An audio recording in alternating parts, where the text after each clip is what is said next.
नमस्कारम। अमृतमाला में आपका हार्दिक स्वागत है। आज हम पंचतंत्रम, हमारा जो पंचतंत्र संस्कृत का कथा ग्रंथ है, उससे ही कथा लेने वाले हैं। अब तक भी हम बहुत सारी कथाएं पंचतंत्र से पढ़ते रहे हैं। पंचतंत्र में 5 तंत्र हैं, उनमें से एक तंत्र है मित्र संप्राप्ति, अर्थात मित्रों को कैसे प्राप्त किया जाए, मित्रों को कैसे बनाकर रखा जाए, इस विषय पर मित्र संप्राप्ति नाम का यह तंत्र है। तो उसका यह प्रथम भाग रहेगा आज। तो हम शुरू करते हैं पंचतंत्रम का मित्र संप्राप्ति नामक तंत्र। उसका प्रथम श्लोक है, ऐसा धनाः अपि प्राज्याः बुद्धिमन्तः बहुश्रुताः साधयन्ति हि कार्याणि काकाकुमृगकूर्मवत्। कुछ शब्दार्थ देख लेते हैं। असाधनाः का अर्थ है साधन से रहित लोग। अर्थात नहीं, साधन साधन, जिनके पास साधन नहीं है ऐसे लोग। प्राज्याः का अर्थ है ज्ञानी लोग। बुद्धिमन्तः बुद्धिमान लोग। ये सभी बहुवचन में चल रहे हैं, ध्यान रहे। बहुश्रुताः, जिन्होंने बहुत शास्त्र सुने हैं ऐसे लोग। बहुश्रुत, बहु का अर्थ है बहुत, श्रुत सुना हुआ। बहुश्रुत जिसने बहुत सुन रखा है, शास्त्र बहुत सुन रखे हैं जिन्होंने, ऐसे लोग। काक का अर्थ है कौवा। आखू चूहे को कहते हैं, कूर्म कछुए को कहते हैं, और वत का अर्थ है की तरह, की भांति। तो काक, आखू, कूर्म, मृग। वत का अर्थ है कौवे, चूहे, कछुए और मृग की भांति। तो श्लोक पढ़ते हैं। असाधना अपि, साधन से रहित होते हुए भी, प्राज्याः ज्ञानी लोग, बुद्धिमन्तः बुद्धिमान लोग, बहुश्रुताः और शास्त्र ज्ञान से युक्त लोग, साधयन्ति ही कार्याणि अपने कार्यों को सिद्ध कर ही लेते हैं। साधयन्ति सिद्ध कर लेते हैं, ही निश्चित रूप से, कार्याणि कार्यों को। जैसे किसी प्राचीन काल में, किसी समय में, काकाकु मृगकूर्मवत्, जैसे कौवे ने, चूहे ने, मृग और कछुए ने अपने कार्यों को सिद्ध कर लिया था। ठीक वैसे ही यदि बहुत से लोग आपस में मित्र हों, मित्र भाव रखते हों, तो भले ही वो साधन से रहित हों, किंतु फिर भी ज्ञानी, बुद्धिमान और शास्त्र ज्ञान से युक्त लोग अपने कार्यों को सिद्ध कर ही लेते हैं। तो यह जो हमारी आज की कथा है, यह भी कौवे, चूहे, मृग और कछुए की ही कथा है। तो कथा का प्रारंभ होता है। अस्ति दाक्षिणात्ये जनपदे महिलारोप्यम नाम नगरम, तस्य नाति दूरे नाना विहंगोपभुक्त फलः, कीटैरावृत कोटरः, छायाश्वासित पथिक समूहः, महान न्यग्रोध वृक्षः। अस्ति था। अस्ति यदि प्रारंभ में आए तो उसका अर्थ होता है था। अस्ति था दाक्षिणात्ये जनपदे, दाक्षिणात्य जनपद में, सप्तमी विभक्ति एक वचन में। दाक्षिणात्य अर्थात दक्षिण में पड़ने वाला, दक्षिण दिशा में पड़ने वाला जनपद में। जनपद अर्थात आप अक्षेत्र कह सकते हैं। महिलारोप्यम नाम नगरम, महिलारोप्य नाम का नगर अस्ति था। तस्य न अति दूरे, उसके निकट ही, न अति दूरे बहुत दूर नहीं, उस नगर के बहुत दूर नहीं, क्या था, यानी उसके समीप ही। न अति दूरे मिलकर नाति दूरे हो गया है। नाना विहंगोपभुक्त फलः, टुकड़े करते हैं इसके। नाना विहंग उपभुक्त फलः, नाना का अर्थ है अनेक, कई प्रकार के। विहंग का अर्थ है पक्षी, उपभुक्त का अर्थ है उपभोग किए हुए, प्रयोग किए हुए, फलह का अर्थ है फल। अर्थात ये वृक्ष की विशेषताएं बताई जा रही हैं। तो कैसा वृक्ष था? जिस पर अनेक पक्षियों ने जिसके फलों का उपयोग किया था या उपयोग करते थे, खाते थे, ऐसा एक वृक्ष था। वृक्ष की और विशेषता बताई गई है, कीटैरावृत कोटरः। शब्द के संधि विच्छेद करते हैं, कीटैः आवृत कोटरः। कीटैः कीड़ों के द्वारा, आवृत ढका हुआ, कोटरः कोटर वृक्ष के अंदर जो थोथा भाग हो जाता है, जो एक प्रकार की छोटी गुफाएं सी बन जाती हैं पुराने बड़े वृक्षों में, उनको कोटर कहते हैं, जहां पक्षी रह सकते हैं, कीड़े वगैरह भी रहते हैं। तो कीड़ों से भरे हुए कोटरों वाला, छाया आश्वासित पथिक समूह, छाया आश्वासित पथिक समूह,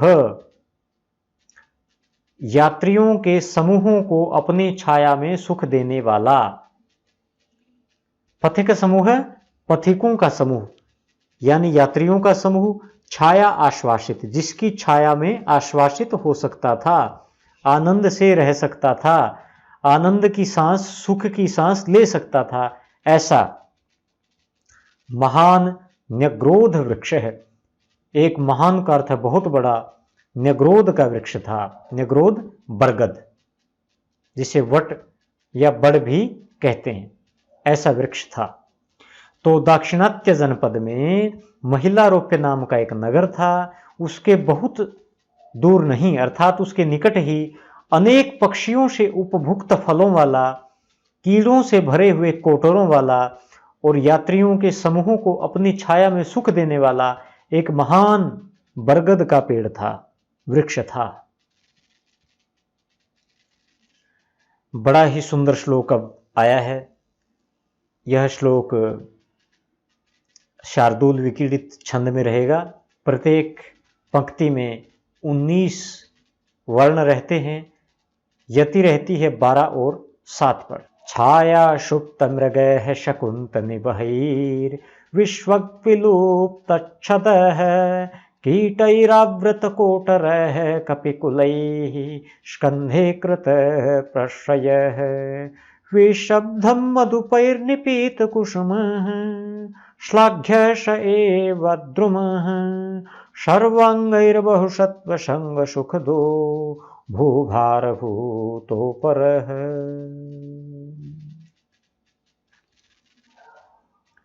अब हम इसका संधि विच्छेद देखेंगे। छाया सुप्त मृगः शकुंत निबहैः विश्वक विलुप्तच्छदः। इस पंक्ति में 2 स्थानों पर संधि हुई है। निवहैः, आई के बाद जो विसर्ग आए हैं उनका र हो गया है। निवहैर विश्वक, क का ग हो गया है। विश्वक विलुप्त, विश्वक विलुप्त। इस तरह से संधि के नियम हम देख चुके हैं। कीटैः आवृत कोटरः कपिकुलैः स्कंधे कृत प्रश्रयः। इसमें कीटैः विसर्गों को र हो गया है और वो र आ में जुड़कर रा बन गया है। कीटैरावृत कोटरः है। ऊपर आप तुलना कर सकते हैं, ऊपर जो छंद दिखाया गया है संधि उसमें हो चुकी है और नीचे के छंद में हमने संधियां तोड़ दी हैं। नेक्स्ट जो लाइन है उसमें विशब्दम मधुपैः निपीत कुसुम है। निपितई मधुपैर निपीत कुसुम है, विसर्गों को रह हो गया है। फिर श्लाघ्य शह एव द्रुम, स के विसर्ग लोप हो गए हैं, विसर्ग लोप संधि। स और एशा के जो विसर्ग होते हैं समाप्त तो हो ही जाते हैं। नेक्स्ट जो लाइन है हमारी सर्वांगैः, उसके जो विसर्ग हैं उनका रह हो गया है। सर्वांगैर बहु सत्व संग सुख दो, सुख दो हो गया है। सुख दह, उसको विसर्गों को ओ आदेश हो गया है। फिर भूभार भूतः अपरः, भूतः अपरः भूतोपरः, ऐसा बन गया है। फिर ये जो स्थान है यहां पर संधि नहीं हो सकी है। संधि कहाँ नहीं होती है? तीनों प्रकार के श आ जाएं, या क, ख, प, फ विसर्ग के बाद ये हो, या विसर्ग अंतिम हो। अपनी पंक्ति का यदि अंतिम वर्ण में विसर्ग आ जाए तो भी विसर्ग विसर्ग ही बना रहता है। तो ये हमारे जो स्थान हैं वहां 9 स्थान इस छंद में हैं जहां संधि नहीं हुई है। संधि के नियम हम विस्तार से एडवांस्ड कोर्स में देख चुके हैं, उसको हमने पूर्ण कर दिया है। यदि आपको दिक्कत आ रही है तो आप उनको वहां से दोहरा सकते हैं। तो प्रिय विद्यार्थियों, अब हम श्लोक का अनुवाद करेंगे। बहुत ही सुंदर, बहुत ही प्यारा श्लोक यह है। छाया सुप्त मृग, जिसकी छाया में मृग सुप्त रहते हों, सोते हों, जिसकी छाया में मृग सो सकते हों। शकुंत निवहिर विश्वक विलुप्त छदः, शकुंत निवहि विश्वक विलुप्त छद। शकुंत कहते हैं पक्षी को, निवह कहते हैं समूह को, विश्वक चारों ओर, विलुप्त गायब हो चुका है, जो ढका हुआ है, दिखाई नहीं दे रहा है, उसे कहते हैं विलुप्त। और छद का अर्थ है पत्ते, अर्थात पक्षियों के समूह से चारों ओर जिसके पत्ते ढके हुए हैं, ऐसा वृक्ष। कीटैरावृत कोटरः, कीटै ही कीड़ों के द्वारा, आवृत ढके हुए, कोटरः कोटरों वाला, अर्थात कीड़ों के द्वारा जिसके कोटर भरे रहते हों। ये सब वृक्ष के बारे में बताया जा रहा है। कपिकुलैहि स्कंधे कृत प्रश्रयः, कपि बंदर को कहते हैं, कुल कुनबे या समूह को कहते हैं। कपिकुलैहि बंदरों के कुलों के द्वारा, स्कंधे जिसके कंधों पर या जिसकी शाखाओं पर, कृत प्रश्रय, प्रश्रय आश्रय, आसरा, कृत किया गया है, यानी बंदरों के कुल जिसके कंधों पर आसरा लेते हों, ऐसा वृक्ष। विश्रब्धम, विश्रब्धम बिना किसी भय के, बिना किसी शंका के, बिना किसी डर के। मधुपैर निपीत कुसुम, मधुपई, मधुप कहते हैं भंवरे को, निपीत पिया गया, कुसुम फूल, जिसके फूलों का रस, जिसके पुष्पों का रस भंवरे विश्रब्ध होकर, शंकाहीन होकर पीते हों, ऐसा वृक्ष। और श्लाघ्य स एव द्रुमः, श्लाघ्य का अर्थ है प्रशंसा के योग्य, स एव वह ही, द्रुमः वृक्ष, वह ही वृक्ष प्रशंसा के योग्य है, क्योंकि सर्वांगई, सर्वांगई बहु सत्व संग सुखदः, सर्व अंगई सभी अंगों के द्वारा, अपने सभी अंगों के द्वारा। वृक्ष के ऊपर जो श्लोक में बताया गया है, उसकी छाया में मृग सोते हैं, पक्षियों के समूह उसके पत्तों को ढके रहते हैं, उसके कोटरों में कीड़े रहते हैं, बंदरों के समूह उसकी शाखाओं पर, डालों पर आसरा बनाए होते हैं, और उसके फूलों का रस भंवरे पीते रहते हैं। इस प्रकार से सभी अंगों से बहुत प्राणियों को संग सुख देता है, अपने साथ होने का सुख प्रदान करता है।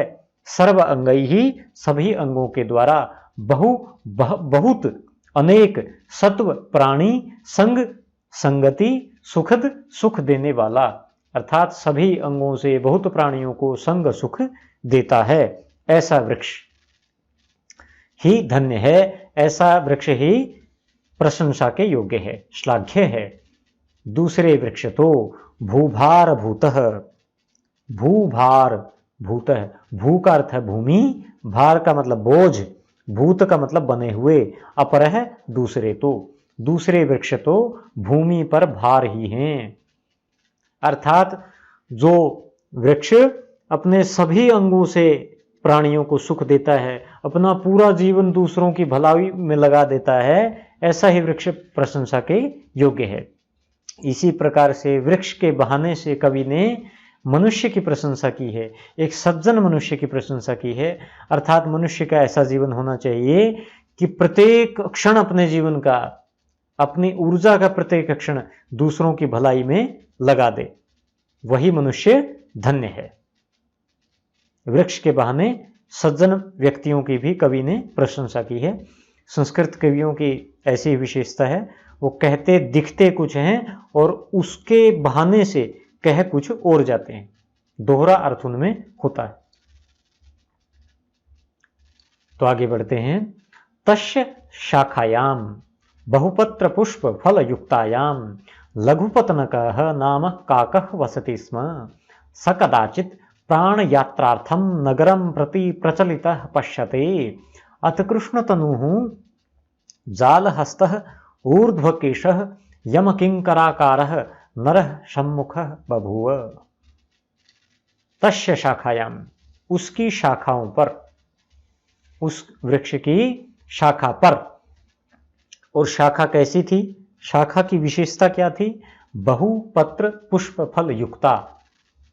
बहु बहुत सारे, पत्र पत्ते, पुष्प फूल फल, युक्ता युक्त, अर्थात उस वृक्ष की बहुत पत्तों फूलों और फलों वाली शाखा पर क्या था? लघुपतनक नाम, लघुपतनक नाम का काकः वसति स्म। कोई काक, कोई कौवा बसता था, कोई कौवा रहता था। स कदाचित, स वह कौवा, कदाचित किसी समय, प्राण यात्रार्थम, प्राण की यात्रा के लिए, अर्थम के लिए, प्राण की यात्रा चलती रहे, जीवन चलता रहे, इसके लिए, अर्थात अपनी जीविका चलाने के लिए, कुछ खाने पीने के लिए, नगरम प्रति प्रचलित है, नगर के प्रति, नगर की ओर प्रचलित है, चला हुआ, पश्यति देखता है। शुद्ध हिंदी बनाएंगे तो किसी समय जीवन चलाने के लिए नगर की ओर चले हुए उसने देखा। क्या देखा? अति कृष्ण तनु हूं, अति बहुत ज्यादा, कृष्ण काला, तनु शरीर, अर्थात बहुत काले शरीर वाला। जाल हस्त है, जाल हस्त, हस्त हाथ, जाल को हाथ में लिए हुए, जाल को हाथ में रखने वाला। ऊर्ध्व केश है, ऊर्ध्व सीधे खड़े हुए को ऊर्ध्व कहते हैं, केश का अर्थ है बाल, सीधे खड़े बालों वाला। यम किंकर आकार है, यम किंकर आकार है। यम कहते हैं यमराज को, मृत्यु के देवता को, किंकर सेवक को कहते हैं, दूत को कहते हैं, और आकार अर्थात आकृति, जिसकी आकृति इतनी भयंकर थी कि ऐसे लगता था जैसे यम का दूत ही हो। यम के दूत की भांति भयंकर आकार वाला। नरह, कोई मनुष्य, सम्मुख है बभूव, सम्मुख आ गया, सम्मुख हो गया, उसके सामने आ गया। उस वृक्ष की बहुत पत्तों, फूलों और फलों वाली शाखा पर। तस्य शाखायाम बहुपत्र पुष्प फल युक्तायाम लघुपतनकः नाम काकः वसति स्म। लघुपतनक नाम का कोई कौवा बसता था। स कदाचित, वह किसी समय, प्राण यात्रार्थम, प्राण की यात्रा को चलाने के लिए, नगरम प्रति प्रचलितः पश्यति, नगर के की ओर चलकर देखता है। उसने देखा कि अति कृष्ण तनु हूं, अति काले शरीर वाला, जाल हस्त है, जाल को हाथ में रखने वाला, ऊर्ध्व केश है, सीधे खड़े बालों वाला, यम किंकराकार है, यमराज के दूत की भांति भयंकर आकार वाला, नरह, कोई मनुष्य, सम्मुख है बभूव, सामने हो गया, सामने आ गया। अथ, इसके पश्चात, अथ तम दृष्ट्वा शंकित मनः व्यचिन्तयत् अयम दुरात्मा अद्य अस्माकं वट सम्मुख अभ्येति, किम अद्य वटवासिनां मिहंगानां विनाशः भविष्यति न वा? एवं बहुविधं विचिन्त्य तत्क्षणं निवृत्य तम एव वटवृक्षं गत्वा सर्वान् विहंगान् प्रोवाच, भोः पश्यत अयं दुरात्मा लुब्धकः जालतंडुलहस्तः समभ्येति। अथ, इसके बाद, अब, तम, उसको, उसे, दृष्टवा, देखकर, अब उसे देखकर, शंकित मना, शंकित मन वाला, वह चिंतयत, सोचने लगा, चिंता करने लगा। कौन? वह लघुपतनक नाम का कौवा, उसको देखकर उस मनुष्य को देखकर, भयंकर मनुष्य को देखकर शंकित मन वाला हो गया और विचार करने लगा। अयम दुरात्मा, यह दुरात्मा, दुष्ट आत्मा वाला दुरात्मा, अद्य आज अस्माकम वट सम्मुख है, अस्माकम हमारे वट सम्मुख है, बरगद के सम्मुख सामने अभ्येति आ रहा है। किम क्या, अद्य आज वटवासी नाम विहंगा नाम, वटवासी पक्षियों का, बरगद पर रहने वाले पक्षियों का विनाश भविष्यति नवा, विनाश तो नहीं हो जाएगा। एवं इसी प्रकार से बहुविधम अनेक प्रकार विचिन्त्य सोचकर, तत्क्षणम उसी क्षण निवृत्ति लौटकर, तम एव वट वृक्षम गत्वा उसी वट वृक्ष पर जाकर, सर्वान विहंगान प्रोवाच वह सभी पक्षियों से बोला, प्रउवाच बोला, भोहो पश्यत अरे देखो तो, सब लोग देखो तो, पश्य देखो, तुम देखो एक व्यक्ति, और पश्यत सब देखो। अयम दुरात्मा लुब्धकः, यह दुरात्मा शिकारी, यह दुष्ट आत्मा वाला लुब्धक कहते हैं शिकारी को, जो लोभ में डालता है, लोभ में डालकर पक्षियों को पकड़ता है, ऐसा लुब्धक। जाल तंडुल हस्तः, जाल और तंडुल कहते हैं चावल को, जाल कहते हैं जाल को जिसमें पक्षियों को फंसाते हैं, तंडुल चावल, हस्त हाथ में, यानी जिसके हाथ में जाल और चावल हैं, ऐसा। समभ्येति, जाल तंडुल हस्त है, ये टुकड़े हो गए इसके, और समभ्येति सामने आ रहा है। तस्य न विश्वसनीयम एष जालम प्रसार्य तंडुलान प्रक्षेप्यति, ते तंडुलाः भवद्भिः कालकूट सदृशाः द्रष्टव्याः। एवं वदतः तस्य सलुब्धकः वटतले आगत्य जालं प्रसार्य तंडुलान् प्रक्षेप्य नातिदूरं गत्वा निभृतः स्थितः। तस्य न विश्वसनीयम, उसका विश्वास नहीं करना चाहिए। एष, यह व्यक्ति जालम प्रसार्य, जाल को फैलाकर, तंडुलान, चावलों को प्रक्षेप्यति, फेंकेगा। यह जाल को फैला देगा और फिर चावल फेंकेगा। अब ते तंडुलाः, वे चावल, भवद्भिः, आप लोगों के द्वारा, कालकूट सदृशाः, कालकूट के सदृश, कालकूट बड़ा भयंकर जहर होता है, विष होता है, उसके सदृश समान दृष्टव्याः, देखे जाने चाहिए। वे चावल आप लोगों के द्वारा कालकूट विष के समान देखे जाने चाहिए, अर्थात वो कालकूट विष के समान भयंकर हैं। एवं वदतः तस्य, इस प्रकार उसके बोलते हुए ही, उसके ऐसे ऐसे बोलते हुए समय ही, सलुब्धकः, वह शिकारी, वट तले आगत्य, बरगद के नीचे आकर, जालम प्रसार्य, जाल को फैलाकर, तंडुलान प्रक्षिप्य, चावलों को फेंककर, नाति दूरम गत्वा, थोड़ी दूर जाकर, निभृतः स्थितः, छुपकर बैठ गया। निभृतः छुपकर, स्थितः स्थित हो गया या बैठ गया। तो कौवा कहता है तस्य न विश्वसनीयम, उसका विश्वास नहीं करना चाहिए। यह जाल को फैलाकर, जालम प्रसार्य तंडुलान प्रक्षेप्यति, चावल फेंकेगा। ते तंडुलाः, वे चावल, भवद्भिः, आप लोगों के द्वारा, कालकूट सदृशाः, कालकूट विष के समान, दृष्टव्यः, देखे जाने चाहिए। एवं वदतः, इसी समय उसके बोलते बोलते, सलुब्धकः, वह शिकारी, वटतले आगत्य, वट के नीचे आकर, जालम प्रसार्य, जाल को फैलाकर, तंडुलान प्रक्षिप्य, चावलों को फेंककर, नाति दूरम गत्वा, थोड़ी ही दूर जाकर, निभृत स्थित है, छुप कर बैठ गया। अथ सर्वे ते तत्र स्थिताः पक्षिणः लघुपतनक वाक्य निवारिताः तांस्तंडुलान् हलाहलांकुरान् निववीक्षमाणा निभृताः तस्थुः।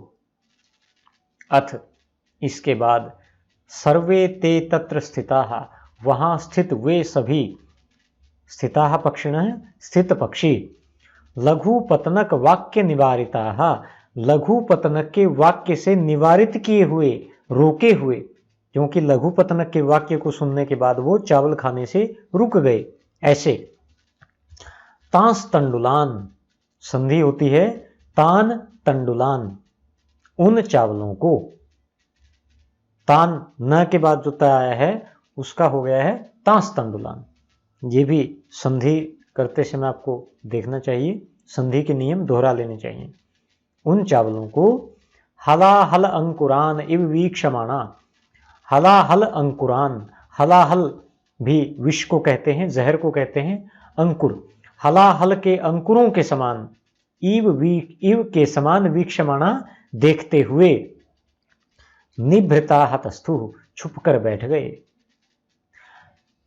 अथ अब सर्वे ते वे सभी, तत्र स्थिता वहां स्थित, पक्षिणः पक्षी लोग, लघु पतनक वाक्य निवारिता लघु पतनक के वाक्य से रोके हुए, तान तंडुलान उन चावलों को, हलाहल अंकुरान इव हलाहल विष के अंकुरों के समान, वीक्षमाणा देखते हुए, निभृता हतस्थु छिपकर बैठ गए। अत्रांतरे चित्रग्रीवः नाम कपोतराजः सहस्त्र परिवारः प्राणयात्रार्थं परिभ्रमस्तांस्तण्डुलान् पश्यन् लघुपतनकेन निवार्यमाणोऽपि तण्डुलभक्षणार्थम् अपतत् सपरिवारः निबद्धश्च। अत्र अंतरे, इसी बीच क्या हुआ, चित्रग्रीवः नाम, चित्रग्रीव नामक, चित्रग्रीव नाम वाला, कपोतराजः सहस्त्र परिवार है, सहस्त्र परिवार है, 1000 कबूतरों के परिवार वाला, कपोतराज है कबूतरों का राजा, कपोत कबूतर को कहते हैं, कपोतराज है कबूतरों का राजा। एक चित्रग्रीव नाम का कबूतरों का राजा था और उसके साथ 1000 कबूतरों का परिवार था। प्राण यात्रार्थम, प्राण यात्रा के लिए, परिभ्रमण टुकड़े होते हैं, परिभ्रमण तान तंडुलान, परिभ्रमस्तंडुलान, ऐसा इसका टुकड़े करेंगे।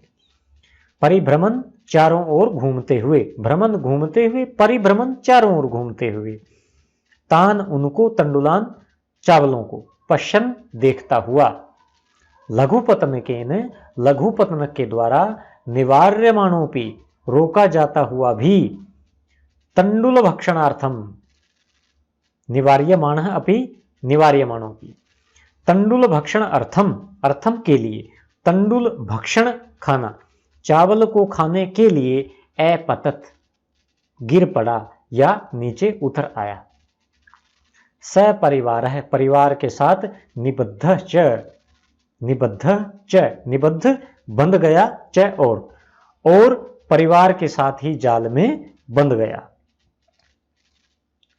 तो अत्रांतरे, इसी बीच क्या हुआ, चित्रग्रीवः नाम कपोतराज है, चित्रग्रीव नाम का एक कबूतरों का राजा था, सहस्त्र परिवार है जिसका 1000 का परिवार था, प्राण यात्रार्थम, प्राण की यात्रा चलाने के लिए, परिभ्रमण चारों ओर घूमता हुआ, तान तंडुलान पश्यन उन चावलों को देखता हुआ, लघुपतनकेन निवार्यमाणोपि, लघुपतनक के द्वारा रोका जाता हुआ भी, लघुपतनक ने रोकने की कोशिश की लेकिन सफल नहीं हुआ, उसके द्वारा रोका जाता हुआ भी, तंडुल भक्षणार्थम चावल खाने के लिए, अपतत नीचे आ गया, सपरिवार निबद्धश्च और परिवार के साथ ही जाल में बंध गया। अथवा साद्विदम उच्यते, जिह्वालोल्य प्रसक्तानां जलमध्य निवासिनां सहसा मृत्युर्मूर्खाणां मत्स्यानां जायते। अथवा दैव प्रतिकूलतया भवति एवं न तस्य दोषोस्ति। अथवा साधु इदम उच्यते, ऐसा ठीक ही कहा गया है, साधु ठीक, इदम यह उच्यते कहा जाता है। अब इसके जो श्लोक था हमारा उसकी संधि हम देख लेते हैं। जिह्वा लौल्य प्रसक्तानाम, 3 टुकड़े बनेंगे इस शब्द के, फिर अगले शब्द के भी 3 टुकड़े हैं, जल मध्य निवासी नाम, सहसा मृत्यु मूर्खाणाम, मृत्यु मूर्खाणाम, मृत्युर्मूर्खाणाम, विसर्गों को र बन गया है और र मुंह के ऊपर चढ़ गया है, मृत्युर्मूर्खाणाम। मत्स्यानाम का जो म है, हलंत वाला म, आधा म, वो इव का इव में जाके मी बन गया है। इस तरह से श्लोक बन जाता है। तो जिह्वा लौल्य प्रसक्ता नाम, जिह्वा का अर्थ है जीभ, लौल्य का अर्थ है चंचलता, चपलता, कंट्रोल न होने को कहते हैं चंचलता, लौल्य। प्रसक्त का अर्थ है फंसा हुआ, लगा हुआ। जीभ के लालच में, जीभ की चंचलता में जो लोग फंसे हुए हैं उन्हें हम कहते हैं जिह्वा लौल्य प्रसक्ताहा। और छठी विभक्ति बहुवचन में उनका रूप बनेगा जिह्वा लौल्य प्रसक्ता नाम। तो जीभ की चंचलता में फंसे हुओं का, जल मध्य निवासी नाम, जल के मध्य निवास करने वालों का। मत्स्या नाम इव, मत्स्यों की भांति, मछलियों की भांति ही। इव का अर्थ है की तरह से, मत्स्या नाम इव, मछलियों की तरह से ही। मूर्खा नाम मृत्यु, मृत्युर्मूर्खा नाम, मूर्खों की मृत्यु। सहसा जायते, अचानक, जायते जन्म ले लेती है, अर्थात अचानक उपस्थित हो जाती है।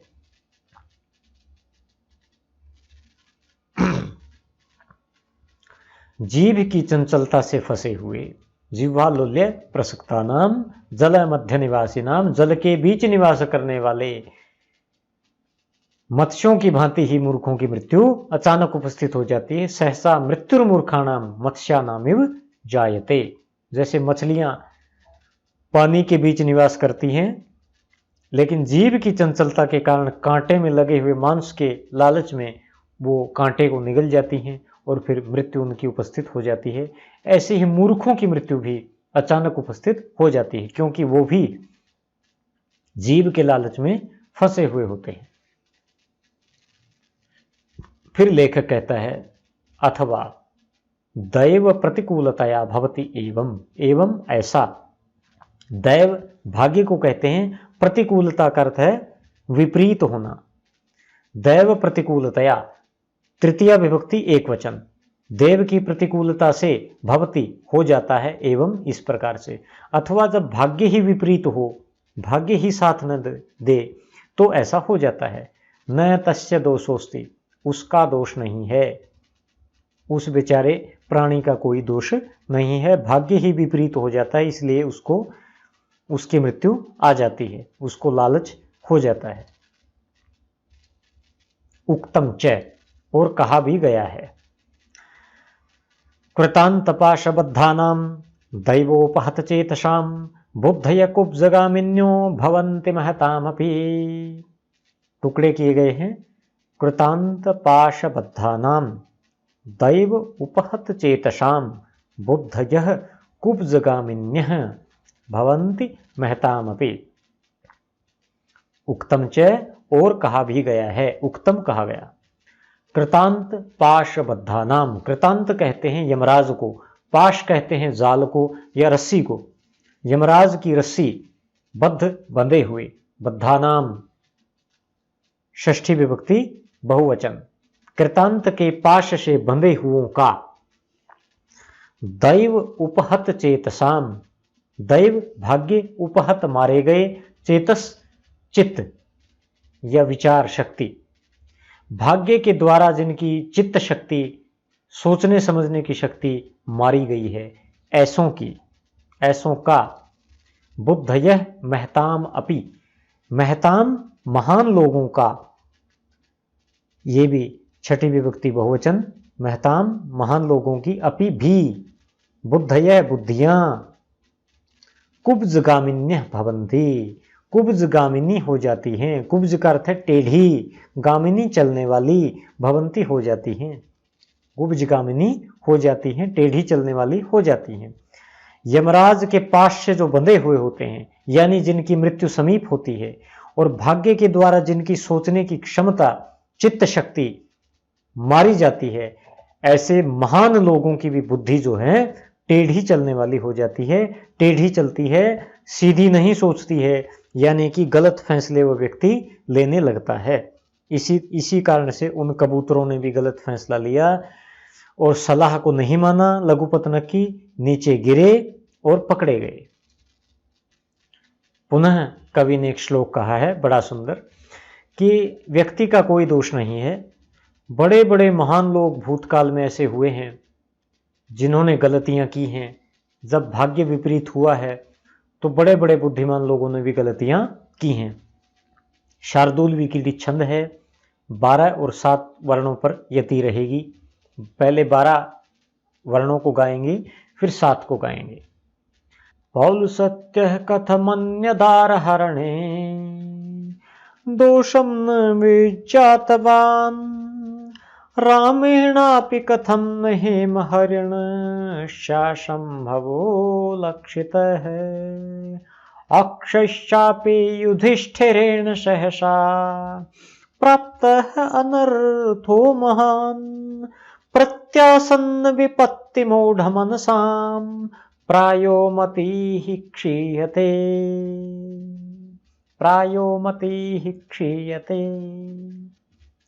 संधि तोड़ देते हैं।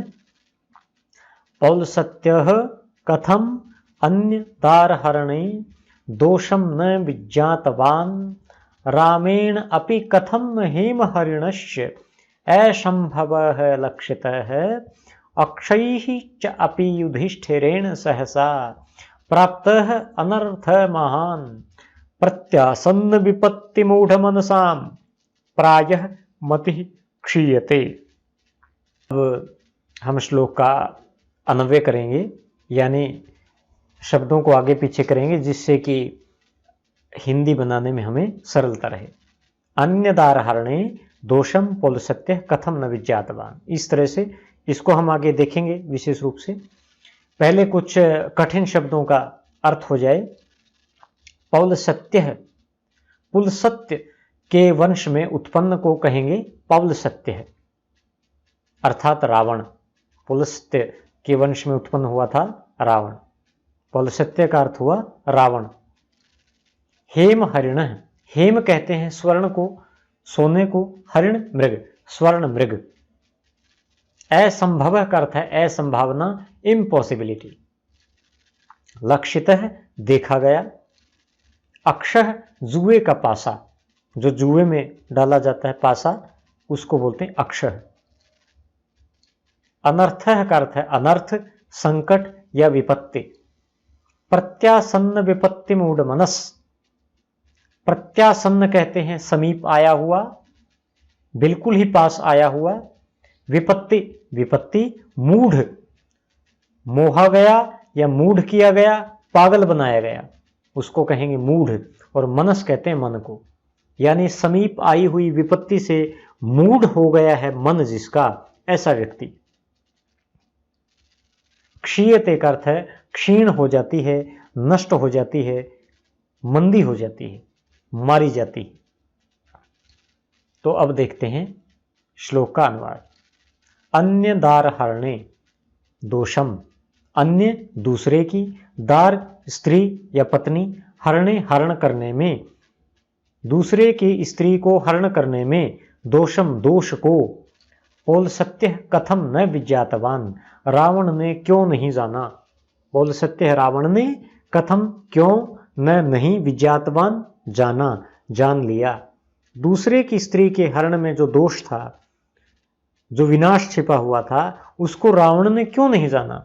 रावण तो बड़ा बुद्धिमान था, चारों वेदों का ज्ञाता था, उस जैसा कलावान व्यक्ति, विद्यावान व्यक्ति पूरे जगत में उस समय नहीं था। फिर भी वो इतनी छोटी सी बात को कि दूसरे की स्त्री पर दृष्टि नहीं डालनी चाहिए, इस सामान्य सी बात को भी नहीं समझ पाया। रामेण अपि, राम के द्वारा भी, रामेण राम के द्वारा, तृतीया विभक्ति एक वचन, अपि भी। हेम हरिणस्य, सोने के हिरण की, छठी विभक्ति एक वचन, हेम हरिणस्य। असंभव, असंभावना, न होना, कथम न लक्षित है, क्यों न देखा गया। उसकी असंभावना क्यों नहीं देखी गई कि सोने का हिरण तो हो ही नहीं सकता है, असंभव है उसका होना। राम के द्वारा क्यों नहीं देख लिया गया। राम भी भगवान के अवतार माने जाते हैं, एक सामान्य व्यक्ति को भी पता होता है कि स्वर्ण का मृग होता ही नहीं, कोई छलावा ही होगा, कोई षड्यंत्र ही होगा, लेकिन वो भी नहीं देख पाए। च युधिष्ठिरेण अपि, च और युधिष्ठिरेण युधिष्ठिर के द्वारा भी, सहसा अचानक, अक्षय ही जुए से महान अनर्थ प्राप्त है।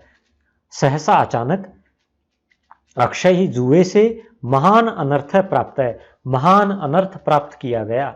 युधिष्ठिर भी बुद्धिमान व्यक्ति थे, जुआ खेलने के दोष को जानते थे, लेकिन बुद्धि मारी गई। वो भी उस महान अनर्थ को नहीं देख पाए और जुआ खेलने लग गए और विनाश हो गया। फिर कवि कहता है, प्रत्यासन्न विपत्ति मूढ़ मनसाम। प्रत्यासन्न, समीप आई हुई, विपत्ति, विपत्ति के कारण, मूढ़ मनस, मनसाम, छठी विभक्ति बहुवचन, मूढ़ हुए मन वालों की, मति बुद्धि, मति बुद्धि को कहते हैं प्रायः अक्सर, प्रायः क्षीयते क्षीण पड़ जाती है। अन्य दार हरणे दोषम पोल सत्य कथम न विज्ञातवान। दूसरे की स्त्री के हरण में दोष को रावण ने क्यों नहीं जाना। रामेण अपि, राम के द्वारा भी, हेम हरणस्य संभव है, सोने के हिरण की असंभावना, उसका न होना, impossibility of a golden deer, कथम न लक्षित है, क्यों नहीं देखा गया। युधिष्ठिरेण अपि, और युधिष्ठिर के द्वारा भी, सहसा अचानक, अक्षयी महान अनर्थ प्राप्त है, जुए के द्वारा महान अनर्थ प्राप्त किया गया। प्रत्यासन्न विपत्ति मूढ़ मनसाम, समीप आई हुई विपत्ति के द्वारा मूढ़ हो गए हैं मन जिनके, ऐसे लोगों की मति बुद्धि प्रायः क्षीयते, प्रायः क्षीण पड़ ही जाती है, प्रायः मारी ही जाती है। अक्सर उनका दिमाग नष्ट हो ही जाता है, वो सोचने की क्षमता उनकी नष्ट हो जाती है, क्योंकि विपत्ति समीप आ जाती है। इसलिए तो बेचारे पक्षियों का क्या दोष, कवि यह कहना चाहता है, कबूतरों का क्या दोष, जब इतने बड़े बड़े विद्वान लोग भी विपत्ति आने पर सोचने की क्षमता को खो देते हैं। अत्रांतरे लुब्धकः तान बद्धान विज्ञाय प्रहृष्टमनाः तान हन्तुं प्रधावितः चित्रग्रीवोऽपि आत्मानं सपरिवारं बद्धं मत्वा लुब्धकम् आयान्तं दृष्ट्वा तान कपोतानुचे अहो न भेतव्यम्। अत्रांतरे, इसी बीच, लुब्धकः शिकारी, तान बद्धान विज्ञाय, उनको बंधा हुआ जानकर, विज्ञाय जानकर, प्रहृष्ट मनाः, प्रसन्न मन वाला, प्रहृष्ट प्रसन्न, मनाः मन वाला, तान हंतुम, उनको मारने के लिए, हंतुम मारने के लिए, प्रधावितः दौड़ पड़ा। तो इसी बीच शिकारी ने जब उनको देखा कि सब जाल में बंध गए हैं, तो बड़ा प्रसन्न मन वाला होकर उनको मारने के लिए उनकी ओर दौड़ा। चित्रग्रीवोपि, चित्रग्रीव ने भी, आत्मानम, अपने को, स्वयं को, सपरिवारम बद्धम मत्वा, परिवार सहित, बद्धम मत्वा, बंधा हुआ मानकर कि मैं तो परिवार के साथ बंध गया हूं, लुब्धकम आयांतम दृष्टवा, लुब्धक को आते हुए देखकर, शिकारी को आते हुए देखकर, तान कपोतान ऊंचे, तान उनको, कपोतान कबूतरों को, ऊंचे कहा, क्या कहा, अहो, अरे, न भेतव्यम, डरो नहीं, अरे डरना नहीं है। बड़ा ही सुंदर श्लोक फिर उस समय कबूतरों को कहा है चित्रग्रीव ने, संपत्तौच विपत्तौच महताम एक रूपता, उदये सविता रक्तो रक्तः चास्तमये तथा, सर्वे वयम उड्डीय सपाशजालाः अस्य अदर्शनम गत्वा मुक्तिम प्राप्नुमः। क्या कहा है, संपत्तौ, संपत्ति में, च और, विपत्तौ, विपत्ति में, च और, महताम, महान लोगों की, एक रूपता, एक रूपता होती है। महान लोग संपत्ति में भी वैसे ही बने रहते हैं और विपत्ति में भी वैसे ही बने रहते हैं। जैसे उदये, उदय के समय, सविता सूर्य, रक्तः लाल होता है, सूर्य जब उगता है तब भी लाल होता है, रक्तः च अस्तमये तथा, अस्तमये च रक्तः तथा, तथा और उसी प्रकार से रक्तः लाल होता है, अस्तमये, अस्त होते हुए भी। सूर्य जब उगता है तो भी लाल ही होता है और जब डूबता है तो भी लाल ही होता है। इसी प्रकार महान लोग संपत्ति में भी वैसे ही होते हैं और विपत्ति में भी वैसे ही होते हैं, उनमें एक रूपता रहती है। सर्वे वयम, सब हम सब, उड्डीय, उड़कर, स पाश जालाहा, स का अर्थ है सहित, पाश का मतलब रस्सी, जाल का अर्थ जाल, जाल और पाश के साथ ही, अश्य अदर्शनम गत्वा, इसके अदर्शन को जाकर, अदर्शन यानी जब दिखाई नहीं दे, इसकी दृष्टि से दूर जाकर, मुक्तिम प्राप्नुमः, मुक्ति को प्राप्नुमः, प्राप्त कर लेते हैं। हम इसके दूर, इतनी दूर चले जाएंगे कि इसको दिखेगा भी नहीं हम कहां चले गए। उड़कर, सब जाल और पाश को लेकर उड़ जाते हैं, हम सब मिलकर कर सकते हैं ऐसा, और इससे बहुत दूर जाकर मुक्ति को प्राप्त कर लेंगे। तथानुष्ठिते लुब्धको जालम मादाय आकाशे गच्छताम तेषां पृष्ठतो भूमिस्थोपि प्रयधावत् सुदूरम गत्वा गतान विज्ञाय च निराशः बभूव निवृत्तश्च।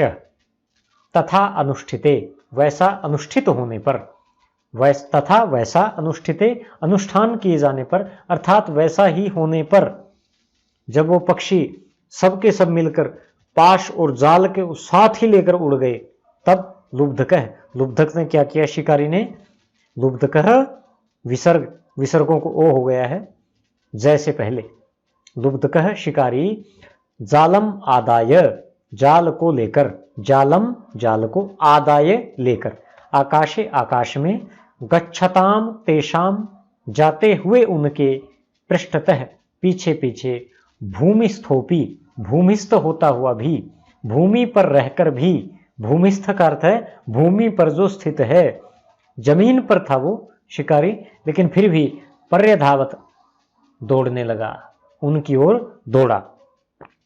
सुदूरम बहुत दूर, गतान विज्ञाय गए हुए जानकर, च और, निराशा बभूव निराश हो गया, निवृत्तश्च और लौट गया, और वापिस लौट गया। तो प्रिय विद्यार्थियों, ये था हमारा मित्र संप्राप्ति का प्रथम भाग। अगले भाग में हम इस कथा को आगे बढ़ाएंगे। तो अपने चैनल को सब्सक्राइब कीजिए, वीडियो को लाइक और शेयर कीजिए, जिससे कि संस्कृत का प्रचार प्रसार हो सके।